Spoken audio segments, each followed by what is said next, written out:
எனக்குன்னு ஒன்றும் டைம்லாம் கிடையாது. எப்பயுமே பணி செய்யணுங்கிறதுக்காக காத்திருக்கிறேன். அது எப்போ அந்த டைம் கொடுத்து எப்போ எங்கிட்டு போகணும் என்ன செய்யணும்னு நினைக்குதோ அதுபடி தான் நம்ம செய்ய முடியுது. அப்போ அது ரொம்ப அதுபடி இயங்கும்போது உங்களுக்கும் பயனுள்ளதாக இருக்கும், எனக்கும் பயனுள்ளதாக இருக்கும். இது என்னை யாரும் ஷெட்யூல் போடுறதோ, யாரும் பிளான் பண்ணுறதோ, யாரும் ஆலோசனை கொடுக்கறதோ, யாரும் ஐடியா கொடுக்கறதோ, யாரும் இயக்கிறதுக்கோ வாய்ப்புகள் ரொம்ப குறைவு. அந்த மாதிரி ஒரு சூழல்கள் இருக்கவே இருக்காது. பல துன்பங்களில் துயரங்களில் விடுபடுறதுக்காக வாழ்க்கையில் முன்னேறதுக்காக வந்திருக்கிற அவங்களும் ஒரு மாணவர்கள் தான். இங்கே இருக்கிற யாருமே யாரும் பணி செய்கிறவங்க கிடையாது, எல்லாரும் மாணவர்கள். அதனால் இந்த வெட்டவெளியை பொறுத்தளவுக்கு யாரும் ஸ்டாப்புங்கிறதோ சம்பளம் வாங்குறவங்களோ கிடையாது.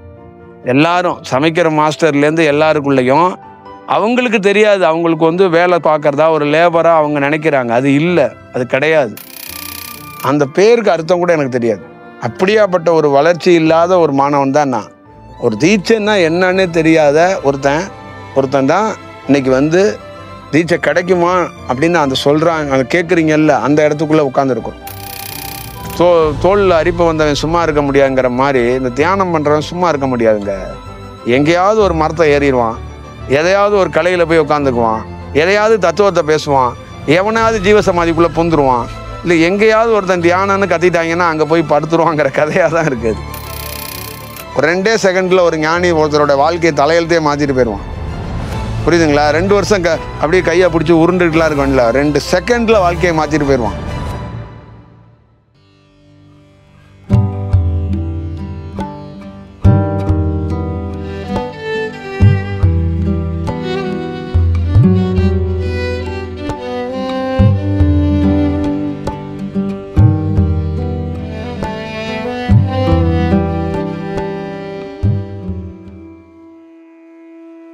நாம தயாராக தான் இருக்கிறோம், ஒரு இடத்துக்கு கிளம்புறதுக்கோ ஒரு இடத்துக்கு போகிறதுக்கோ. அதே மாதிரி வேலூரில் ஒரு வகுப்பு ரொம்ப நாளாக கேட்டுக்கிட்டு இருக்காங்க. அது நாம் தயாராக இருக்கிறோம், பிரபஞ்சம் அனுமதிக்கலை. இப்போ நான் எல்லா பணியையும் காலையில் மாலையில் எனக்குன்னு ஒன்றும் டைம்லாம் கிடையாது. எப்பயுமே பணி செய்யணுங்கிறதுக்காக காத்திருக்கிறேன். அது எப்போ அந்த டைம் கொடுத்து எப்போ எங்கிட்டு போகணும் என்ன செய்யணும்னு நினைக்குதோ அதுபடி தான் நம்ம செய்ய முடியுது. அப்போ அது ரொம்ப அதுபடி இயங்கும்போது உங்களுக்கும் பயனுள்ளதாக இருக்கும், எனக்கும் பயனுள்ளதாக இருக்கும். அதோட கைட்லைன்ஸ் படி தான் நான் வேலை செய்கிறேன். இப்போ எனக்குன்னு பர்சனல் பிஏ, மேனேஜர், ஆடிட்டர் இந்த மாதிரிலாம் யாரும் கிடையாது. அந்த மாதிரிலாம் யாரையும் நம்ம வச்சுக்கிறதுக்கெல்லாம் வாய்ப்பெல்லாம் இல்லை. இப்போ நமக்கு எல்லாமாவும் இருக்கிறது இந்த பிரபஞ்சம்தான். அதோட கைட்லைன்ஸ் என்னவோ அந்த கைட்லைன்ஸ் படி தான் நான் ஒவ்வொரு நாளும் ஒரு விஷயத்த நான் பிளான் பண்ணுறேன், சந்திக்கிறேன், போகிறேன். இன்னைக்கிலேருந்து இன்னைக்கு நாளைக்கு இந்த 3 நாள்லேயே பெரிய சேஞ்ச் இருக்குது. அதனால் இனிமேல் நான் காலை சந்திப்பு, காலையில் நான் நைட்டு தூங்குறதே லேட்டு, காலையில் வர்றதே ரொம்ப கடினம். ஆனால் காலையில் சந்திக்கிறதுக்கான வாய்ப்பை அது உருவாக்குது. அப்போ நான் என்ன பண்ணணும்னா நான் ப்ரிப்பேர் ஆகிக்கணும், எல்லாத்தையும் ஷெட்யூலை மாற்றி நான் தயாராகணும். ஏன்னா பிரபஞ்சம் என்ன சொல்லுதோ அதுக்கு தான் நாம் கட்டுப்பட முடியும். இப்போ நமக்காக ஒன்றும் செய்ய முடியாது. நீங்கள் மற்ற ஆசிரமத்தில் பார்த்துருக்க செயல்பாடுகள், நீங்கள் மற்ற ஞானிகளோட ஃபாலோ பண்ணி இந்தியா ஃபுல்லாக நீங்கள் நிறைய பேரோட ஒரு ஃபாலோவர்ஸில் படிச்சிருப்பீங்க, பார்த்துருப்பீங்க. ஆனால் என்னுடைய லைஃப் ஒரு டிஃப்ரெண்ட்டு தான். அங்கே என்னை யாரும் ஷெட்யூல் போடுறதோ, யாரும் பிளான் பண்ணுறதோ, யாரும் ஆலோசனை கொடுக்கறதோ, யாரும் ஐடியா கொடுக்கறதோ, யாரும் இயக்கிறதுக்கோ வாய்ப்புகள் ரொம்ப குறைவு. அந்த மாதிரி ஒரு சூழல்கள் இருக்கவே இருக்காது. அப்போ அந்த சூழல்கள் என்னன்னா, எப்படி ஒரு ஆறை அப்படியே விட்டுட்டோம்னா சரியாக இருக்காது, அதுக்கு 2 கரை இருக்குல்ல, அந்த மாதிரி தான். ஒரு யூடியூப்பில் ஒரு நம்பர் ஒரு ஒழுங்குபடுத்துறதுக்காக தான் அந்த நம்பரு. அந்த அவங்கெல்லாம் பர்சனலாக நமக்கு பணி செய்கிறவங்க அப்படிலாம் நினச்சிடாதீங்க. அவங்களும் உங்களை மாதிரி பல துன்பங்களில் துயரங்களில் விடுபடுறதுக்காக வாழ்க்கையில் முன்னேறதுக்காக வந்திருக்கிற அவங்களும் ஒரு மாணவர்கள் தான். இங்கே யாருமே எனக்கு உணவு கொடுக்குற அம்மா, பக்கத்தில் யூடியூப்பை பார்க்குறவங்க, இங்கே இருக்கிற யாருமே யாரும் பணி செய்கிறவங்க கிடையாது, எல்லாரும் மாணவர்கள். எல்லாருமே பல செயலிருந்து இந்த மனித பிறப்பில் விடுபடுறதோ இல்லை இந்த மனித வாழ்க்கையிலே மேன்மை அடையிறதுக்கு, நம்மளை தக்க வச்சுக்கிறது, குடும்பத்தை சார்ந்தவங்களை காப்பாற்றுறதுக்காக போராடுறவங்க. அப்போ ஒருத்தரோட வழிகாட்டுதலையோ ஒருத்தருடைய கண் பார்வையிலே இருந்தால் ஏதாவது நன்மை நடந்துரும் அப்படிங்கிறதுக்காக தான் அவங்க செய்கிறாங்க. தனிப்பட்ட முறையில் யாரும் இதோடையோ ஸ்டாப் மாதிரியோ இது மாதிரியோ யாருமே கிடையாது. அவ்வளோதான் விஷயம். இதுக்குள்ளே யாரும் இது இல்லை. அதே மாதிரி பிரபஞ்சம் யாருக்காவது நான் இப்போ யாருக்காவது ஒரு 2-3 பேர்த்துக்கு உதவி செய்யணும் அப்படின்னு நினைக்கிறோம். அது வந்து நீங்கள் நினைக்கிற மாதிரி மற்ற ஆசிரமத்தில், திருவண்ணாமலையில் இருக்கிற ஆசிரமம், தமிழ்நாட்டில் இந்தியாவில் இருக்கிற ஆசிரமம், அவங்கள ஒரு ஸ்டாப் மாதிரி வச்சு சம்பளம் மாதிரி கொடுப்பாங்க. அப்படி கிடையாது. இந்த பிரபஞ்சம் எனக்கு என்ன உணர்த்திருக்குன்னா, நீ எல்லாம் யாரையும் வேலைக்கெல்லாம் வைக்க முடியாது, யாருக்கும் சம்பளம்லாம் போட முடியாது. முன் ஜென்மத்தில் அவனுடைய கஷ்டத்துக்கு நான் உதவணும். என் செயலிலிருந்து அவனுக்கு நான் வந்து ஒரு விஷயத்தை செய்யப்படணும். அதனால உன்கிட்ட கூட்டியாந்துருக்கேன். அவன் வேலை செய்வான், அவன் வசதியாக இருந்து அவன் நல்லா இருந்தானா உன்கிட்ட பணமே வாங்க மாட்டான். அவனே பணம் கொடுத்துட்டு போயிடுவான். அவன் பணம் வாங்குற அளவுக்கு இருக்கிறான்னா அவன் வந்து வேலைக்காக பணம் வாங்கலை, அவன் அந்த பிரபஞ்சம் வந்து அவனை நல்வழிப்படுத்துறதுக்காக கொடுக்குது. அது பேர் வந்து சம்பளமோ அது பேர் ஸ்டாப்போ கிடையாது. அதனால இந்த வெட்டவெளியை பொறுத்தளவுக்கு யாரும் ஸ்டாப்புங்கிறதோ சம்பளம் வாங்குறவங்கள கிடையாது. எல்லாரும் சமைக்கிற மாஸ்டர்லேருந்து எல்லாருக்குள்ளேயும் அவங்களுக்கு தெரியாது, அவங்களுக்கு வந்து வேலை பார்க்கறதா ஒரு லேபரா அவங்க நினைக்கிறாங்க. அது இல்லை, அது கிடையாது. அது முன் ஜென்மத்தில் இந்த பிரபஞ்சத்திலிருந்து அவங்கள நல்வழிப்படுத்துறதுக்கு அதுகிட்ட இருந்து கொடுக்கப்படணும். நல்லா ஞாபகம் வச்சுக்கோங்க, ஒரு முதலாளிகிட்டேருந்து சம்பளம் வாங்குறது வாங்கியிருப்பான் போயிருப்பான். பிரபஞ்சம் வந்து அதுவே உதவுது. அப்போ அது தேர்ந்தெடுத்து அது ஒரு பணி செய்யுது. அப்போ அவங்களுக்கு வந்து அது கொடுக்கறதுக்கு அது ஒரு கால வரையறை வச்சுருக்கோம். எவ்வளோ ஆண்டுகள் இங்கே இவன் வாங்கப்படணும் அப்படின்னு அது வச்சுருக்கோம். அப்போ அது வந்து ஒரு காலகட்டத்துக்கு மேலே அவனை தடுத்து ஆட்கொண்டு கூட அவன் எதுவுமே வேண்டான்னு கூட அவன் பணி செஞ்சுட்டு போயிடலாம். அப்புறம் பல ஆண்டுகள் கழித்து கூட வாழ்க்கையில் மறக்க முடியாத ஒரு அனுபவமாக அவனுக்கு மாறி அவன் வந்து இந்த சம்பளத்தெல்லாம் தாண்டி எவ்வளோ பெரிய விஷயத்தை இறைவன் செஞ்சிருக்கு அப்படிங்கிறத அவன் அப்போ உணர்வான். அந்த இறைத்தன்மையை அப்போ தான் உணர்வான் இந்த செயல் வடிவம். இங்கே ட்ரஸ்ட்டு மடம் இதெல்லாம் என்ன ஆகி போச்சுன்னா, எவனோ ஒருத்தன் காசு கொடுப்பான், அது காசு சேர்ந்துக்கிட்டே இருக்கும், பல பேருக்கு பிரித்து கொடுப்பாங்க, பல பேருக்கு சோறு போடுவாங்க அப்படின்னு நினைக்கிறாங்க. அதெல்லாம் கிடையாது. இதெல்லாம் ஒரு உன்னதமான காரியம். இதெல்லாம் வந்து பிரபஞ்சத்திலிருந்து நிகழ்த்தப்படுகிறது. அதெல்லாம் வந்து ஒரு ஒரு ஒரு ஒரு தெய்வீகமான ஒரு செயல். இதெல்லாம் வந்து அவ்வளோ சாமானியமாக யாராலையும் யூகிக்க முடியாது. உங்கள் லைஃப்பில் இப்போ எனக்கு என்னென்னா, நான் எப்படி ஒவ்வொரு நிமிஷமும் பிரபஞ்சத்தை ஸ்டடி பண்ணுறோன்னோ அந்த மாதிரி உங்களால் ஸ்டடி பண்ண முடியலை. நீங்கள் ஸ்டடி பண்ணிங்கன்னா இன்னும் இந்த மாதிரி பயணத்தை நீங்கள் உன்னதமாக எடுத்துருவீங்க. ஏன்னா இது வந்து சாதாரணமான நிகழ்வுகள் இல்லை. இப்போ எல்லாருக்குள்ளேயும் என்ன இருக்கும் அப்படின்னா, ஒரு ஆசிரமத்துக்கு போகிறோம், ஒரு ஞானியை பார்க்குறோம், ஒரு தியானத்தை கற்றுக்க போகிறோம், ஒரு ஃபாலோ பண்ணுறோங்கிறது அது இயல்பாக 10 நாள் 15 நாள் ஒரு ஆசிரமத்துக்கு போய் நம்ம வந்து தியானத்தை கற்றுக்கிட்டு மேன்மை அடையணும் அப்படின்னு நினைக்கிறாங்க. அது அப்படி இல்லை. அந்த பிரபஞ்சம் வந்து இந்த அலைவரிசையில் இவனை விட்டுறக்கூடாது, இவனை நல்வழிப்படுத்துறதுக்காக அது ஏதோ ஒரு ஜென்மத்தில் உங்களுக்கு கொடுத்த வாக்கில் நம்மளோட வந்து இணைக்குது. அது வந்து அந்த அலைவரிசையோடு இணைக்கிறதுக்கான வாய்ப்புகளை அது உருவாக்கிக்குது. அது வேற எந்த டிஸ்கஷனும் பண்ண தயாராக இல்லை. ஏதோ ஒரு இடத்துல உங்களை நல்வழிப்படுத்துறதுக்கு அது ஒரு சந்தர்ப்பத்தை ஏற்படுத்துது, கிரியேட் பண்ணுது. அப்படியே விட்டால் நீங்கள் வேற ஒரு போக்கில் போயிடுவீங்க, வேற ஒரு பயணத்துக்குள்ளே போயிடுவீங்க. ஆனால் நீங்கள் இங்கே இருக்கிற எல்லா பேரோட திட்டமும் வேற, எல்லா பேருடைய பயணமும் நோக்கம் வேற, எல்லா பேருக்குள்ள இருக்கிற எண்ணங்களும் வேற. ஆனால் உண்மையிலே பிரபஞ்சத்தோட திட்டம், பிரபஞ்சத்தோட எண்ணங்கிறது வேற. அதுதான் அதோடைய செயல். அப்போ நம்ம வந்து சாதாரணமாக பல நாள் சொல்லியிருக்கிறோம், நாம் நினச்சது ஒன்று, பிரபஞ்சம் நடத்துனது ஒன்று அப்படின்னு நான் சொல்லியிருக்கிறேன். அப்போ நாம் நினச்சது என்னன்னா, சுகபோகமாக வாழ்வதற்கும் குடும்பத்தை வழி நடத்துவதற்கும் இந்த உடலை பாதுகாத்து கொள்வதற்கும் தான் நம்ம ஒன்று நினச்சோம். ஆனால் பிரபஞ்சம் என்ன நினச்சிச்சுன்னா, அது நிஜம் இல்லை, அது மாயை, நிஜத்தை ஒன்றால் அறிய முடியாது. அப்போ நிஜத்தை அறிய முடியாத இருக்கிறதுனால தான் நீ என்னென்னமோ என்கிட்ட கேட்குற. அப்போ நான் உனக்கு என்ன கொடுக்கணுங்கிறது நிஜத்தை அறிந்தவனா, அப்போ நான் உனக்கு எது கொடுத்தா மிக சரியாக இருக்கும் அப்படிங்கிறதுக்காக தான் சொல்லி எனக்கு இந்த தியானத்தை கொடுத்தாங்க. ஒருவேளை இந்த தியானத்தை கொடுக்கலன்னா நானும் உங்களை மாதிரி ஏதோ ஒரு ஆசிரமத்தில் ஏதோ ஒரு ஆளுகளை ஏதோ ஒரு தியானத்தை தேடிக்கிட்டே இருந்திருப்பேன்.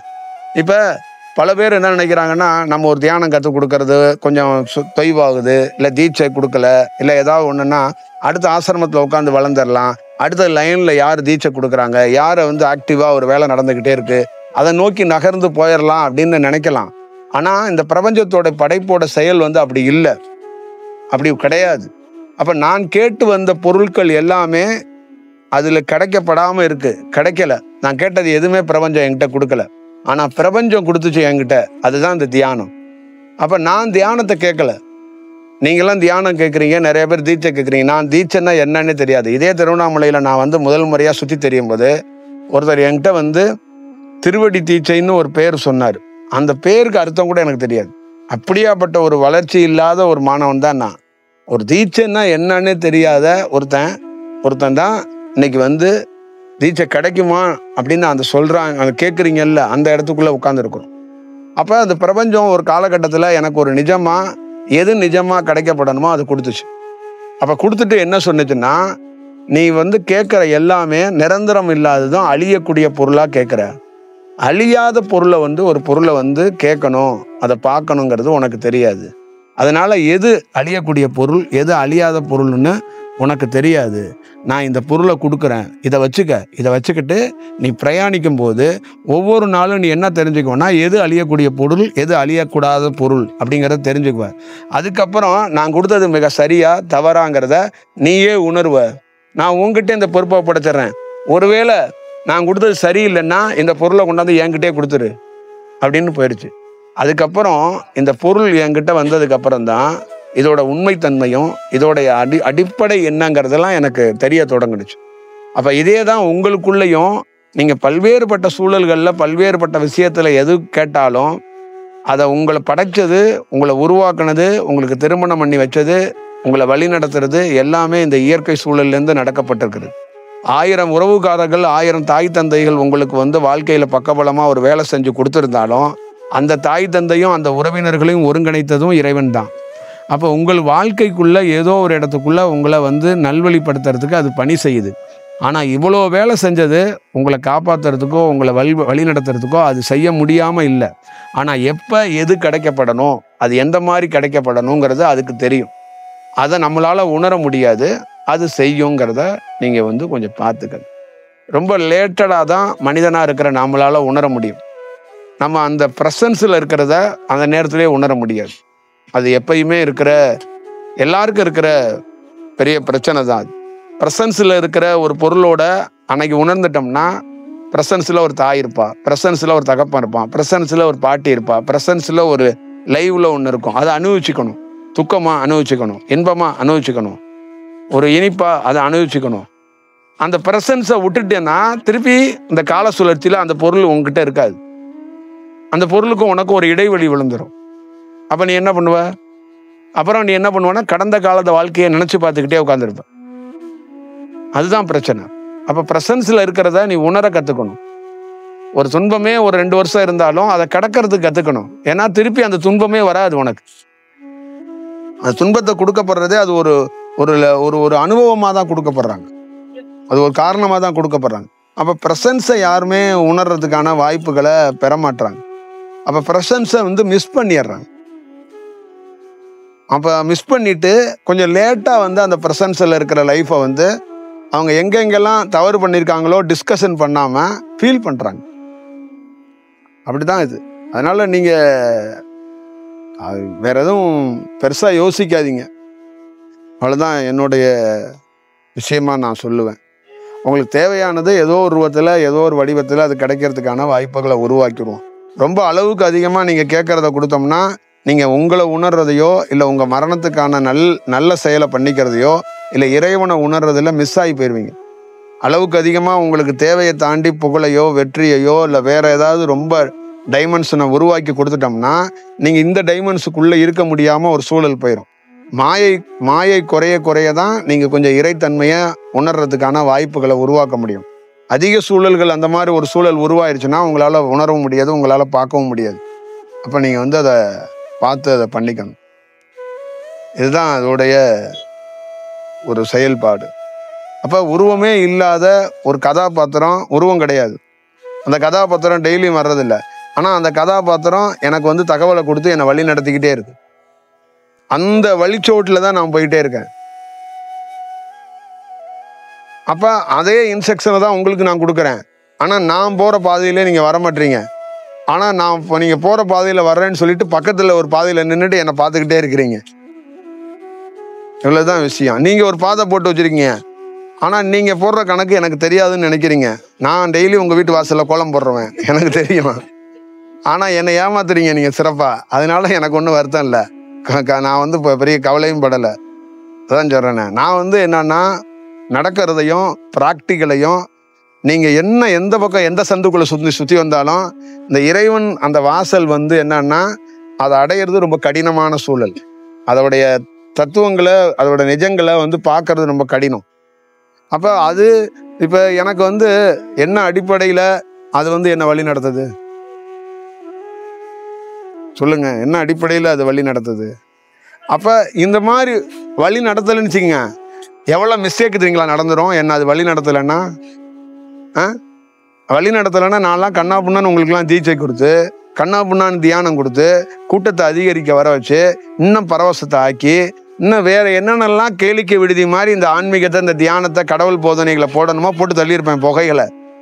அப்போ அதெல்லாம் ஃபில்டர் பண்ணப்பட்டு அந்த பியூர் பண்ணி ஒரு வேலையை கொடுக்கறதுக்கு அது ட்ரை பண்ணும்.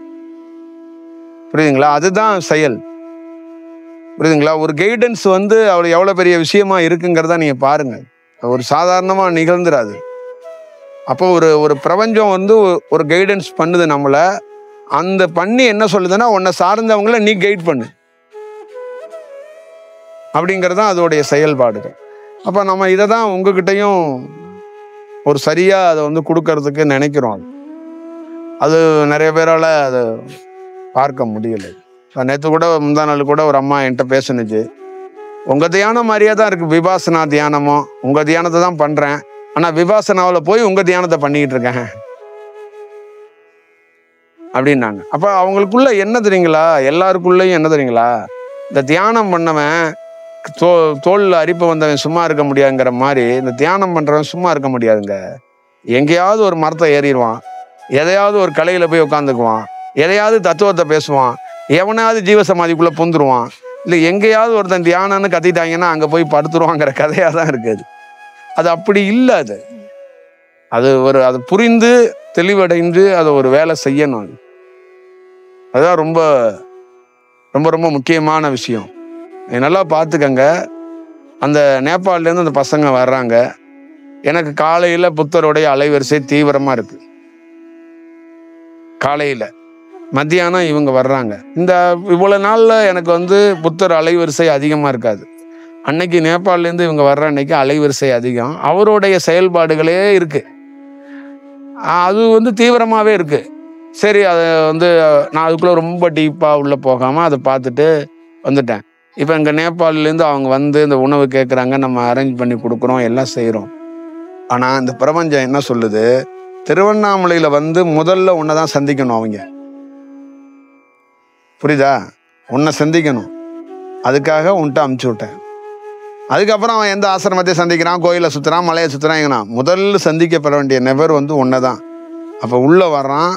நான் சரியான சில ஆன்மாக்கள் இருந்துச்சுன்னா திருவண்ணாமலையில் நீ போய் திருவண்ணாமலைக்கு வர்றது முக்கியம் இல்லை, முதல்ல யாரை நீ போய் பார்க்கணும் அப்படிங்கிற ஆளை நான் கைடு பண்ணி நான் அனுப்பி விட்டேன். அவனே விட்டுருந்தான், அவன் வந்திருக்க மாட்டான்.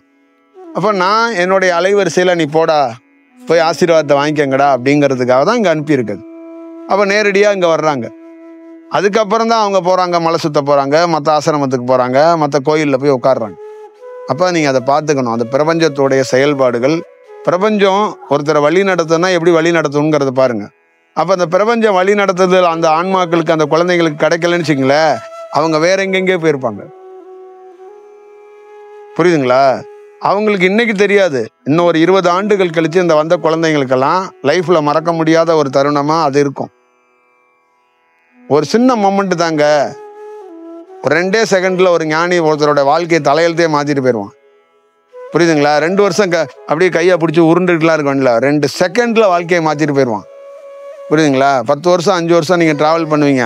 ஆனா அவனுக்கிட்ட தேவை என்ன, 10 வருஷம் 5 வருஷம்லாம் நீங்க டிராவல்லாம் பண்ணல, உங்களை பாதுகாக்க போட்டு வச்சிருப்பான். உங்களை மாத்துறதுக்கு அவனுக்கு 2 செகண்ட் தான் வேணும். எனக்கெல்லாம் இங்க இருக்கிற ஒருத்தர் சேஞ்ச் பண்ணணும்னா 2 செகண்ட் தான். அந்த 2 வினாடியில மாத்திட்டு போயிடலாம். பல நாள் பயணிக்கிறதுக்கு காரணம் பாதுகாப்பு. இந்த கால சூழல்களை அவங்கள பாதுகாத்து இந்த காலங்களை அவங்க வாழ்ந்து வரட்டும், இந்த கரையிலேருந்து அந்த கரைக்கு கொண்டு பத்திரமா விடணும் அப்படிங்கிறதுக்காக தான் அது செய்யறது. அப்போ என்ன பண்ணுறதுன்னா, அவங்க வீட்டில் இருந்து பணி செஞ்சுக்கிட்டு நம்மளையும் நம்மள்கிட்டையும் வந்து பார்க்குற மாதிரி நம்மளும் ஒரு பணியை கொடுத்து அவங்கள விட்டுறாம அவங்கள வந்து துரத்தி நம்ம பாதுகாக்கிறோம். இதுதான் இதோடைய மெயின் விஷயம். இல்லைன்னா என்ன இருக்க போகுது? மக்களுக்கு நம்ம சேவை செய்யறல்ல, நீங்கள் தயவுசெய்து யாரும் நினைச்சிடாதீங்க. மக்களுக்கெல்லாம் சேவை செய்யலை, உங்களை பாதுகாக்கிறதுக்கு நீங்கள் ஒரு வேலை செய்கிறீங்க. இது பேர் சேவை அப்படின்லாம் இல்லை. ஏன்னா இந்த இடத்துல நீங்க பாதுகாக்கப்படுறீங்க.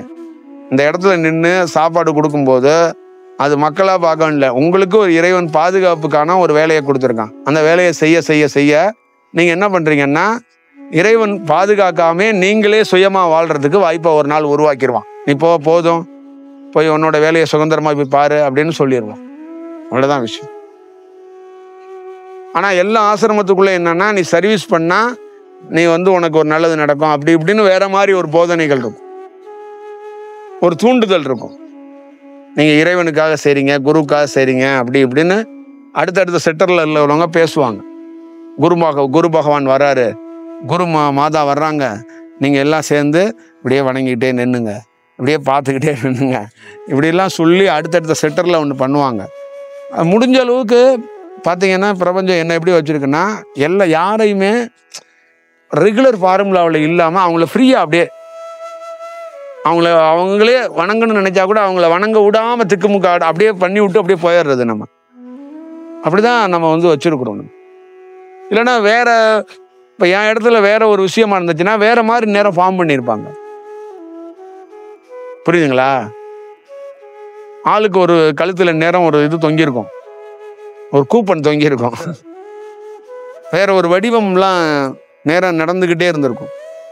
நான் என்டேரி பிரபஞ்சம் என்னன்னா, அவனா இருக்க விடு, அவனாவே இருக்கணும், அவன் சுயமாவே இருக்கணும், அவன் சுதந்திரமாவே இருக்கணும், அவன் சோல் உன்னால விழிக்கப்படணும். அவ்வளவுதான் உனக்கும் அவனுக்கும் உறவு, வேற எதுவும் கிடையாது. அவனை சுதந்திரமா இருக்க விடு, அவ்வளவுதான் விஷயம். அதனாலதான் நீங்களா இருக்கணும்னு நம்ம அடிக்கடி அதை போராடுறது, இந்த செயல் செய்யறது. இதுதான் இயல்பு தன்மைங்கிறது. எல்லா செக்டரும் இருக்கு, ஆசிரமம் மாதிரி செக்டர் இருக்கு, அன்னதானம் இருக்கு, தியானம் இருக்கு, எல்லாம் இருக்கு. ஆனா எங்கேயாவது உங்களை கட்டுப்படுத்தி வாலிண்டரோ பக்தர்களோ இல்லை அந்த மாதிரி ஏதாவது ஒரு ஒரு ஒரு அறிவுரை உங்க மொபைலுக்கு குருமகவான் இந்த மாதிரி பிரார்த்தனை பூஜை ஏதாவது மெசேஜ் வருதா? தனிப்பட்ட முறையில் எல்லா ஆசிரமத்திலையும் வரும். எங்கேயாவது ஒரு குறுஞ்செய்தி வருதா? நம்மளதுலேருந்து ஒரு சின்ன செய்தி உங்களுக்கு வருதா? ஒன்றும் வராது. நீங்க எனக்கு அமிச்சாதான் உண்டு, எதுவும் வராது. அதுதான் அதோடைய உண்மைத்தன்மைக்குள்ள இருக்கிற செயல்பாடு. இப்ப இதுலயே தெரிஞ்சுக்கலாம் நீ. ஏன்னா இது ஒரு ரெகுலர் ஃபார்முலாவில் இதெல்லாம் செயல்படுத்த முடியாது. இப்ப இறைவன் என்பது அது ஒரு ஒரு முற்றிலுமாக வேற வடிவம். ரொம்ப அறிவது ரொம்ப ஒரு கடுமையான சவாலான காரியம் மட்டும் இல்லாமல் அது ஒரு உன்னதமான தருணம். அது முக்கியமான ஒரு நிலைப்பாடு, ஒரு செயல்பாடு.